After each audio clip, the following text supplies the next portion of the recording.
Have you ever been in a grocery store and suddenly a familiar song plays and your heart just stops for a second because it reminds you of them? The person who once hurt you so deeply it felt like you couldn't breathe? And then the question hits, did they even remember me? Do they ever think about what they did? Here's the truth. A narcissist won't text you an apology. They won't post a regretful quote on social media, but that doesn't mean they've forgotten. In fact, they remember, just not in the way you might expect. In today's video, we're stepping into a rarely explored place, the mind of a narcissist after they hurt you. Not the story they show the world, but the hidden thoughts they won't even admit to themselves. If you've ever lain awake, wondering if you ever really mattered, if you're on the path to healing and just need proof that you're not crazy, not weak, this video is for you. This isn't just content, this is a mirror held up to the truth they run from. And maybe it's your first real step toward letting go and moving forward stronger than ever. Hit that subscribe button to stay connected with everything we share on narcissistic recovery. And don't click away, because what you're about to hear might finally make things make sense. When a relationship ends, especially with a narcissist, the first thing you'll likely notice is their eerie silence. No explanation, no visible guilt, they just disappear. And if you still follow them on social media or hear from mutual friends, you'll see them laughing, going out, flirting, starting a new relationship just days after you're still crying yourself to sleep. This is the moment many survivors feel the most confused. How can someone act so unaffected after causing you so much pain? The answer lies in the disconnect between what they show on the surface and the chaos they're desperately trying to hide underneath. On the outside, they act as if nothing ever happened. They put on a mask of, "I'm fine," not because they are, but because they need to reassert control. In a narcissist's world, losing control is equivalent to losing worth, and to avoid feeling worthless, they must erase all traces of vulnerability, including you. They go out, not out of joy. They date someone new, not because they've moved on. They laugh, not because they're happy. It's all a performance, a rushed cover-up to patch the emptiness you left behind. But the more they try to cover it, the more hollow they feel. Inside, a silent storm brews. When they're alone at night, when the laughter fades, when the new supply fails to worship them the way you once did, that emptiness creeps in. They'll never admit it, not even to themselves, but deep down, they know they lost more than a relationship. They lost the idealized version of themselves they once saw reflected through your eyes. Here's the truth. Narcissists don't process pain like others do. They don't confront it, they don't reflect, they don't grow, they escape. And that escape is what you're seeing now, the cold indifference, the fake joy. Each time they laugh, they're trying to convince themselves they don't feel anything. Each time they talk about you like a minor experience, they're pushing down an unspoken guilt they can't name. Because naming it would mean facing the damage they've done. They rebuild their world rapidly, a new partner, a trip, a strong status update. Not because they've healed, but because they're terrified of sitting still. Stillness forces introspection, and introspection would expose the parts of themselves they refuse to see. At the core of their chaos is deep insecurity. They wonder, what if this new person leaves me, just like the last one did? They don't grieve losing you. They fear losing the feeling of being needed. You were a source of validation, and without it, their self-importance begins to fracture. What truly hurts them isn't lost love, it's lost control. No one left to manipulate, no one to mirror their ideal self, and that shakes them more than they'll ever let on. This is why they keep smiling, why they keep pretending like you were never important. Because behind every filtered photo and mocking comment is a mind caught in a spiral, clinging to anything that keeps them from facing what's really going on, a slow, silent collapse that no one sees. Amy thought they had it all under control, that by being indifferent, by replacing you, by putting on that carefully curated smile, they had sealed off the door that led to you. But what they didn't expect is that some memories don't need permission to return. Sometimes, all it takes is a casual remark, a name dropped in passing, a familiar expression. and the facade begins to crack. And that's when this happens. When your name is mentioned, a wound reopened, you're no longer in their life. Maybe it's been months, maybe even years. But the moment someone casually brings up your name, a wave starts building inside them, one they can't quite control. Outwardly, they remain calm, cold, indifferent. They shrug. They say, "We just weren't a good match," or simply, "That's in the past." But if you look closely, something shifts. Their voice dips just slightly. Their tone quickens or cuts off unnaturally. Their eyes glance away, lose focus, their body stiffens. If you're perceptive, you'll sense the disturbance. Like a wound they thought had healed is quietly bleeding again. Why is their reaction so strong when they once acted like you meant nothing? Because you were never just another ex. You were a witness to the version of themselves they've worked tirelessly to bury. When your name is mentioned, it doesn't just bring back memories, it threatens the illusion. In the narcissist mind, your continued existence, even in conversation, is evidence that the past wasn't erased, that someone still remembers what really happened. And that for them is dangerous. They don't want anyone to remember you, not fondly, not neutrally, not at all, because acknowledging you would unravel the version of events they fed to themselves and everyone else. That you were the problem, and they just moved on. But deep inside, they know the truth. No one else ever saw them like you did. You were the mirror that reflected both their charm and their rot. So when your name comes up, they don't just recall you, they're forced to relive the version of themselves they tried to erase. The pain isn't from love lost, it's from control lost. Whether they discarded you or you walked away, the fact remains. You know too much, and that alone makes you a threat, even in silence, even in absence. They might call you dramatic, toxic, clingy, whatever suits the story they've constructed. But when your name is spoken, that wave still crashes. Unspoken, invisible, but deeply unsettling. It forces them to recalibrate their mask, to push the past back down, to silence the echoes of a chapter they never had the courage to understand or take responsibility for.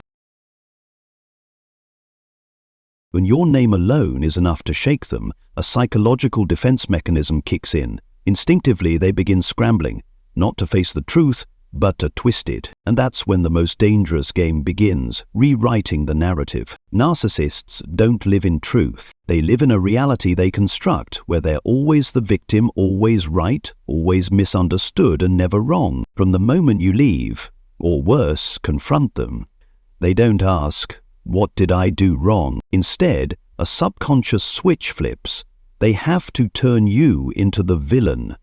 Not because it's true, but because their fragile ego can't survive the weight of guilt. This isn't a conscious strategy. They don't sit down thinking, "I'll make up lies to ruin them." It's more like, "I must believe a different version of this story, or else I'll crumble." Guilt for a narcissist isn't just uncomfortable, it's existentially threatening. To avoid emotional collapse, they immediately start justifying their behavior. "He was way too sensitive. I told him I wasn't happy. She tried to control me. I couldn't be myself. I was weak. I needed strength, not insecurity." You've likely heard these lines from mutual friends, online, or directly from them in one last gaslighting exchange. Their goal isn't honesty, it's ego survival. They don't regret hurting you, they regret not extracting more from you before you left. More attention, more devotion, more emotional labor, more supply. But to them, you were a resource. And when that resource is suddenly cut off, it's a tactical loss, not a romantic one. So, they rewrite the narrative. They were trying their best, but you just couldn't change them. They loved too hard, but you kept hurting them, and repeating that version of the story to others, to themselves, is how they psychologically stay afloat. Some narcissists are so deep in this rewrite that they fully believe it. They speak with conviction. You were the toxic one, you pushed them away, you never knew how to love them, and if you hear it enough, you might even begin to question your own memories. That's when the manipulation becomes most dangerous, when the manipulator no longer knows they're manipulating. In their mind, truth is irrelevant. What matters is maintaining the image. They don't need to be right. They just need to be seen as right. They don't need to be authentic, only undetected. The times they silently watched you cry, the moments they gaslit you into confusion, the way they punished you with silence. All of it is erased or distorted in this new script. Now you're the crazy ex, the needy one, the drama magnet who couldn't let go. And them, they're the strong, evolved person who moved on. But here's the truth. If you really meant nothing to them, they wouldn't need to rewrite anything. They wouldn't need to explain themselves to others. They wouldn't need to parade their healing. They wouldn't need to cast you as the villain. The fact that they pour so much energy into retelling the story is the clearest evidence that the wound is still there. Every retelling is another coat of paint over the shattered mirror they can't bear to look into. They lie to others. They lie to themselves. And eventually they live in a world where truth no longer matters, only the version of reality that feels safest to believe. They may have deleted your number, blocked you on social media, and acted like you never existed. But don't confuse erased with archived. A narcissist doesn't erase you, they store you. Like a compressed file, tucked deep into a corner of their emotional memory, waiting to be reopened when needed. You're no longer accessed daily, but you've never been removed. They've merely closed your file, waiting for the right moment to open it again. That moment might come when they feel lonely, when their new supply starts to dry up, or when they see you thriving, glowing, freer, more alive. And in those moments, you're the first file they unzip. It's not nostalgia, it's a test of power. A sudden message. Hey, how have you been? You probably forgot about me. I thought of you today. Simple words, but layered with intent. Do you still respond? Do you still obey the emotional gravity they once held over you? If you reply, they feel recharged. If you don't, they close the file again, not deleted, just on hold. But what most don't realize is, you're not the only one being archived like this. They have an entire emotional database of people who once loved them, once obeyed, once left. Each person is a psychological asset, ready to be accessed whenever they need to prove something to themselves. And if the new person doesn't perform, doesn't know how to praise them, doesn't understand their moods, doesn't play the part you once did so perfectly, they begin to feel a void. A vague, unnamed dissatisfaction begins to creep in.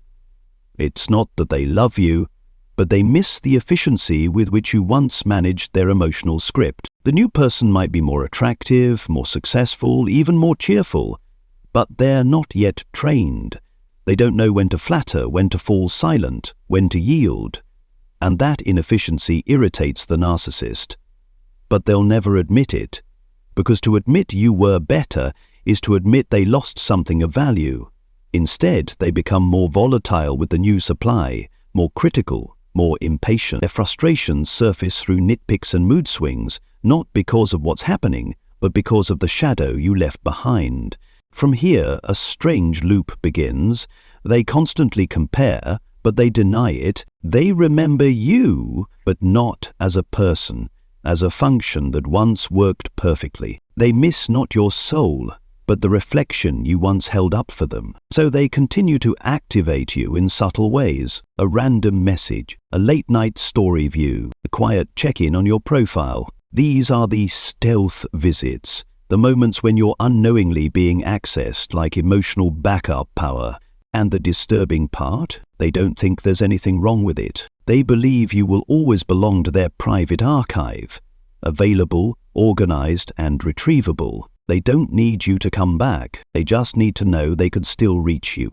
It's a silent manipulation, cold and quiet, and sometimes it cuts deeper than the loudest cruelty. When the new person stops being exciting, when the compliments lose their thrill, when the eyes around them stop reflecting back the image they crave, something begins to form inside the narcissist. Not a loud collapse, with an absence, an emotional vacancy that can't be filled with attention or applause. It's not the absence of love, it's the absence of validation. At first they brush it off, call it stress, blame the new partner. She just doesn't get me. He's not emotionally available. But deep down, they begin to sense something they can't name, and they absolutely do not want to face. Loneliness, not the loneliness of being alone. No, they're rarely without company. It's the loneliness of being unseen. Once, you were their mirror. You reflected their ideal self, both their beauty and their darkness. And you didn't just see it, you stayed. You cared, you loved, you forgave, and then you left. And that wasn't just loss, that was collapse. So in the silence, something begins to echo, and they remember, not with warmth, but with dread, you were the last person who truly saw them. This realization is intolerable. So what do? They bury it under something more manageable, anger. Not anger that you hurt them, but that you dare to thrive without them. They see you smiling now, lighter, stronger, no longer orbiting their world. You're not begging for closure. You're not trying to fix what they broke. You're alive, and that shakes the very core of the persona they've worked so hard to protect. In their world, you were never meant to grow without them. You were meant to need them, to long for them, to prove they mattered. But now, you're not just surviving. You're becoming someone who doesn't flinch at their silence, who doesn't check their online status, who doesn't shrink when their name is mentioned. And this triggers something deeper than jealousy. They're not envious of your new partner. They're envious of you, of the version of you that rose from the wreckage. The version of you that no longer plays their game. The version that doesn't wait for them to come back. And yet, they can't face that either. So they begin the quietest, most dangerous manipulation of all. They manipulate themselves. They rewrite the story. Not to others this time, but to themselves. She's faking it. We'll fall apart soon. She's just doing it for attention. Deep down, she still misses me. Irritated. He'll come crawling back. They don't need facts. They need a narrative that fits the emotion they want to feel. They're not seeking truth. They're running from it. So they build an alternate world.